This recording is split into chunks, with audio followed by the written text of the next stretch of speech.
яг галзууруулж орохон би зоригтой хүсэлтэй бас өөрийн мөрөөдөлтэй би зоригтой чадaltaй дотроо ирч хүчтэй хин нэгний хийснээр биш өөрийн бодлороо бүгдийг хийдэг өөрийн бодснороо би агуу мөрөөдөгч бас эсвэр төсөөлөгч би гихтээ хөдөлдөг мөрөөдөл миний хөдөж үүд яг төгс төлөө мөрөөдөсөөр дуусгана бүх зүйлээ мөрөөдөлийн төлөө дуусгана амьдрал бүх зүйлээ зорилгодоо зориулна замаараа би алхаж он хинээрч үлээруулна амьдрах утга учир яг кан байдаггүй хүснээр биш үчир байх нь юу сайхан бэ байх ёстой газар руугаа чирэж бай тэ өөрийн хүссэн зүйлээ би хийж байд. Out of the pain, into the light. Don't let it hold you back.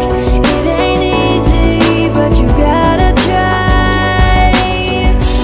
Out of the pain, into the light. Don't let it hold you back. It ain't easy, but you gotta try. Ахын амгийн угуул иргэн их төрийн учир байна. Зөвхөн чамдал зориулж битсэн хэлэх хитэн учир байна. Толбор дүүрэн томоогүй туужалсан миний хүүхэд насарлаг ихтэй орлоо багтаа дурсамжуудаа шүүхэд бас гарч ирсэн татсан тэмдэглэн дэвтэр дүүрэн мөрнөд хүнийг ихтэй баяр багтаа өнгөрсөн хажуугаар өрнөд орон иргүү мэд гадуур шорон дээр гүйж өнгөрсөн дахин иргүү ээжин үг дурсамж болон мөнхөрсөн мөнгө төлсөн магийн сургууль хүмүүжил олгоогүй ч гэлээ олон жил хөгжим сонсож хүмүүжил олооч билээ нүдэн цэлэгнэх нөлөмсийг тамхины утгаатай үлээж авыг чин гараас хөтлөн жаргалтай амьдралыг бүтээж бодож байгаа үгс бүрээ нэгний урд тэлхэж мартаж болохгүй дурсамжаа арьсан дээрээ тэмдэглэж багасаа бараа нэг ямсан ч одоо байгаа байдал нэг юм хүсэл байвал хүрхэл болно тиймээс ихний алах мики. Out of the pain, into the light.